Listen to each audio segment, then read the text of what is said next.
बात होने की पूरी संभावना है। ईरान ने अपनी आर्मी को एक्टिव कर लिया है। वही इजराइल भी चौकन्ना हो गया है। ईरान के पास मिडल ईस्ट में सबसे बड़ी सेना है, मगर क्या ये सेना अमेरिका, इजराइल और यूरोपीय देशों की सेना का मुकाबला कर सकती है? दोस्तों, ईरान और इजराइल। अस्सलाम वालेकुम वरहमतुल्लाहि वबरकातुहू। उम्मीद है आप लोग सब खैरियत से होंगे। मैं भी अल्हम्दुलिल्लाह, अल्लाह का लाख लाख शुक्र है, सना खैरियत से हूँ। और इंशाअल्लाह जिस वीडियो पर रिएक्शन देने आ रहे हैं, नूर हदीस चैनल का नाम है। इनका चैनल का लिंक मैं डिस्क्रिप्शन बॉक्स में दे दूँगा। आप लोगों ने चाहे सब्सक्राइब करिएगा और मेरी वीडियो एंड तक देखिए। दोस्तों, वीडियो बड़ी इंपॉर्टेंट है और इस वीडियो को ज़रूर एंड तक देखिएगा। जितना हो सके शेयर करिएगा और इंसानियत के लिए सबके हक़ में दुआ ज़रूर करिएगा। ये वीडियो है ईरान इजराइल की जो जंग चालू हो चुकी है, समझ लीजिए एक तरीके से अब तीसरा वर्ल्ड वार कह सकते हैं। और कौन कितना ताकतवर है, कौन मुल्क किस मुल्क का साथ दे रहा है, कौन ईरान का साथ दे रहा है, कौन इजराइल का साथ दे रहा है। दोस्तों, ये बड़ी अहम वीडियो है और बहुत अहम जानकारी भी है ये, कि इजराइल भी पीछे नहीं हटेगा और ईरान भी पीछे नहीं हटेगा। दोनों मुल्क में कौन ज़्यादा ताकतवर है, कौन जीतेगा, कौन हारेगा, ये सब कुछ जानेंगे हम इस वीडियो ज़रिए से।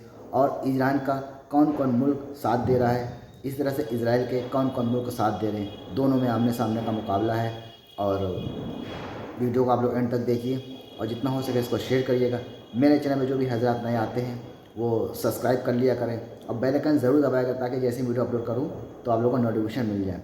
और वीडियो अच्छी लगा करें तो इसको लाइक कर दिया करिए और अपनी कीमती राय कमेंट बॉक्स में ज़रूर बताइए करिए। तो चलिए आइए जानते हैं हम लोग इजराइल ईरान के बारे में कि क्या हकीकत है, क्या सच्चाई है, और ये जंग की जो शुरुआत हुई है ये क्या रुकेगी या नहीं रुकेगी, या ये तीसरे वर्ल्ड वार का इशारा भी हो सकता है। बाकी अल्लाह बेहतर जाने। चलिए आइए पहले हम लोग वीडियो देखते हैं, फिर उसके बाद बात करते हैं। शुरुआत होने की पूरी संभावना है। ईरान ने अपनी आर्मी को एक्टिव कर लिया है। वही इजराइल भी चौकन्ना हो गया है। ईरान के पास मिडल ईस्ट में सबसे बड़ी सेना है, मगर क्या ये सेना अमेरिका, इजराइल और यूरोपीय देशों की सेना का मुकाबला कर सकती है? दोस्तों, ईरान और इजराइल पिछले 40 सालों से प्रॉक्सी वॉर लड़ते आ रहे हैं। कभी किसी देश ने एक दूसरे पर सीधा हमला नहीं किया था, मगर इस बार इतिहास में पहली बार ईरान ने इजराइल पर डायरेक्ट अटैक किया है और इजराइल ने भी ईरान पर डायरेक्ट अटैक किया है। और अब इसके बहुत ही खतरनाक नतीजे सामने आने वाले हैं। जंग भी शुरू हो सकती है। ऐसे में आइए देखते हैं कि क्या ईरान इजराइल को सीधी टक्कर दे सकता है। कितनी ताकतवर है ईरान की सेना और इजराइल कितना ताकतवर है। ईरान के वो कौन से हथियार है जो इजराइल को भारी पड़ सकते हैं, और वो कौन कौन से देश है जो जंग में ईरान का साथ देंगे। International institute for strategic studies की पिछले साल की रिसर्च के मुताबिक ईरान के पास मिडल ईस्ट की सबसे बड़ी सेना है, जिसमें 5,80,000 तो एक्टिव सैनिक है, जबकि 2 लाख रिजर्व सैनिक है। यानी ईरान के पास कुल मिलाकर 7,80,000 सैनिक है। ईरान की आर्मी 2 धड़ों में बंटकर काम करती है, जिसमें एक ट्रेडिशनल आर्मी जबकि दूसरा IRGC यानी इस्लामिक रिवॉल्यूशनरी गार्ड्स कॉर्प्स है। IRGC एक तरह से पूरी ईरानी आर्मी को कंट्रोल करती है और देश की सरहदों की हिफाजत इसी के जिम्मे है। IRGC में कुद्स फोर्स नाम से एक अलग आर्मी टुकड़ी है, जो पूरी ईरानी आर्मी में सबसे ज्यादा खतरनाक आर्मी टुकड़ी मानी जाती है। कुद्स फोर्स पूरे मिडल ईस्ट में प्रॉक्सी मिलिशिया ग्रुप्स को हथियार पहुंचाना, उनको ट्रेनिंग देना और इजराइल के खिलाफ उनको खुला सपोर्ट करती है। इन प्रॉक्सी मिलिशिया ग्रुप्स में लेबनान में हिजबुल्लाह, यमन के हुती, गाजा में हमास, फिलिस्तीनी इस्लामिक जिहाद ग्रुप और सीरिया और इराक के कई मिलिशिया ग्रुप्स शामिल है। ईरान के इन प्रॉक्सी ग्रुप्स में सबसे ताकतवर और भरोसेमंद ग्रुप हिजबुल्लाह है।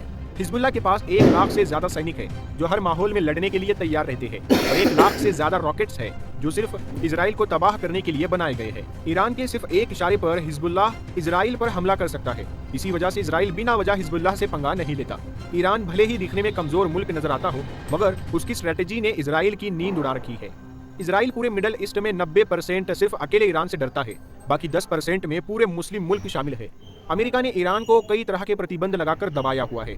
ईरान ना तो परमाणु हथियार बना सकता है, ना दूसरे देशों से हथियार खरीद सकता है, ना ही अपना तेल और गैस दूसरे देशों को बेच सकता है। इतना सब होने के बाद भी ईरान पूरे मिडल ईस्ट में अमेरिका और इजराइल का सबसे ताकतवर दुश्मन है।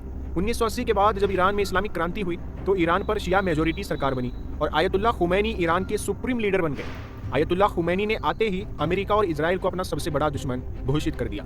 आयतुल्लाह खुमैनी इजराइल को छोटा शैतान और अमेरिका को बड़ा शैतान कहते थे, जिसके बाद से ही अमेरिका ने ईरान पर कई भारी भरकम प्रतिबंध लगाने शुरू कर दिए। इन प्रतिबंधों की वजह से ईरान ना तो परमाणु हथियार बना सकता है, ना दूसरे देशों से आधुनिक हथियार खरीद सकता है, ना ही अपना तेल और गैस दूसरे देशों को बेच सकता है। इतने नुकसान के बाद भी ईरान ने कभी हार नहीं मानी। अपनी हिफाजत के लिए ईरान ने वो तरीका निकाल लिया जो कोई दूसरा देश नहीं कर पाया। ईरान ने अपने ही देश में हथियारों को बनाना शुरू कर दिया। आज ईरान अपने बलबूते पर बड़ी तादाद में मिसाइल और ड्रोन तैयार कर रहा है। बख्तरबंद वाहन और बड़े नौसैनिक जहाज भी खुद बनाता है। ईरान उत्तर कोरिया से कई छोटी सबमरीन खरीदता है। रशिया से ईरान की अच्छी खासी दोस्ती है, इसीलिए रशिया ईरान की मिसाइलें और ड्रोन्स खरीदता है और बदले में ईरान के एयर डिफेंस सिस्टम को मजबूत करने में ईरान की मदद करता है।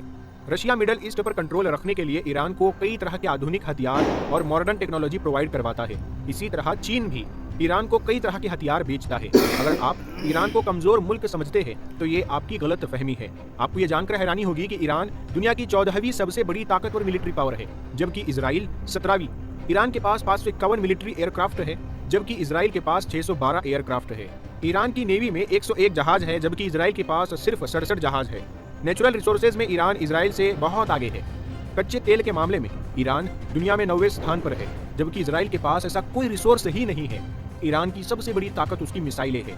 ईरान के पास 3000 से ज्यादा बैलिस्टिक मिसाइलें हैं जो 2500 किलोमीटर की रेंज तक अटैक कर सकती है। यानी इजराइल समेत पूरे मिडल ईस्ट में ईरान कहीं भी इन मिसाइलों से हमला कर सकता है।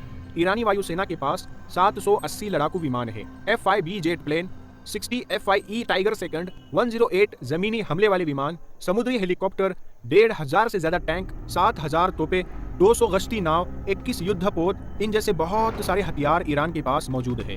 ये तो वो हथियार है जो सिर्फ दुनिया को दिखाने के लिए होते हैं, जबकि हर देश के पास कई ऐसे खुफिया घातक हथियार होते हैं जिनको वो उस वक्त बाहर निकालता है जब देश खतरे में पड़ जाता है। कई खुफिया रिपोर्ट्स के मुताबिक ईरान परमाणु हथियार बनाने के बहुत करीब पहुंच चुका है। ईरान और इजराइल के बीच जिस तरह के खतरनाक हालात बन रहे हैं, उसे देखते हुए लगता है कि इन दोनों देशों के बीच जंग छिड़ जाएगी। और अगर ऐसा होता है तो दोनों देशों के साथ कौन कौन से देश खड़े होंगे? इजराइल के साथ तो अमेरिका, फ्रांस, कनाडा जैसे देश खड़े हो जाएंगे, जबकि ईरान के साथ पहले तो हमास, हिजबुल्ला, फलस्तीनी इस्लामिक जिहाद और इराक, सीरिया इजराइल को घेर लेंगे। इसके बाद अरब मुल्क ईरान के साथ कंधे से कंधा मिलाकर खड़े नजर आएंगे, जिनमें Turkey, Lebanon, Iraq, Qatar, Jordan, Syria जैसे देश शामिल है। हालांकि इजिप्ट और सऊदी अरब जैसे देश खुद का नुकसान ना हो जाए, इसीलिए अमेरिका के दबाव में चुपचाप बैठे तमाशा देखते रहेंगे। इसके बाद भी अगर हालात और ज्यादा बिगड़े तो रूस और चीन ईरान की मदद के लिए जंग में कूद पड़ेंगे, क्योंकि ये दोनों मुल्क ही अमेरिका के खुले दुश्मन हैं और मिडल ईस्ट से अमेरिका के दबदबे को खत्म करना चाहते हैं। इसीलिए रूस और चीन ईरान को मजबूत करने में लगे हैं। इसके अलावा उत्तर कोरिया, कजाकिस्तान, तुर्कमेनिस्तान और कुछ हद तक पाकिस्तान भी इजराइल के खिलाफ ईरान का साथ दे सकता है। अब अगर ईरान और इजराइल में आमने सामने की जंग छिड़ जाती है तो वर्ल्ड वॉर 3 होने से कोई नहीं रोक सकता, लेकिन ऐसा नहीं होना चाहिए, क्योंकि जंग होती है तो दोनों तरफ के बेकसूर लोगों का नुकसान होगा। तो दोस्तों, ये था हमारा रिएक्शन जो हमने देखा।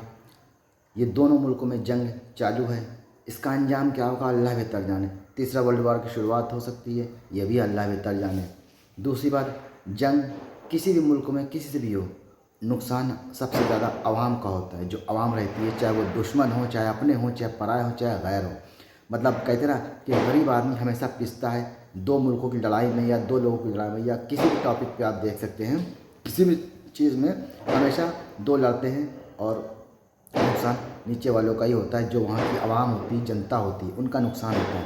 अभी गजा में हाल क्या हुआ आप देख सकते हैं। हज़ारों की तादाद में लोग जाने गई हैं, बच्चे, औरतें, और पूरा शहर जो था पूरा मलबे का ढेर बन गया है। तो वहाँ पे आप देख सकते हैं पूरा खंडल बन गया है। और ये किसने बनाया है? इजराइल तो यहाँ पे गलत है ही है कि मासूमों को उसने जान ली है। अब इजराइल का सामना आमना है ईरान से। अब अल्लाह बेहतर जाने ये जंग कहाँ तक जाती है। दूसरी बात, अगर आपको इजराइल या ईरान या कोई भी टॉपिक या न्यूज़ जानकारी लेनी है तो मेरा दूसरा चैनल है ओनली शाहनवाज़। जी हाँ दोस्तों, ओनली शाहनवाज़ यूट्यूब पे बोलेंगे या लिखेंगे तो मेरा चैनल आ जाएगा। न्यू चैनल है मेरा भी है, उसमें मैं न्यूज़ कवर करता हूँ। न्यूज़ आपको मतलब अपडेट जो भी निकल के आती है मैं फ़ौरन उसमें अपलोड करता हूँ। तो आप लोग चाहें तो ओनली शाहनवाज़ मेरे चैनल को सब्सक्राइब कर सकते हैं और पूरी न्यूज़ की जानकारी आपको मिलती रहेगी बराबर। जो भी ईरान या हो, इजराइल हो या कोई भी टॉपिक पे न्यूज़ होती है मैं उस पर कवर करता हूँ। दूसरी बात, उसका लिंक मैं डिस्क्रिप्शन बॉक्स में दे दूँगा, आप लोग उसमें भी जाके सब्सक्राइब कर सकते हैं, ओनली शाहनवाज़। तो ये था हमारा रिएक्शन। उम्मीद है वीडियो आपको अच्छी लगी होगी।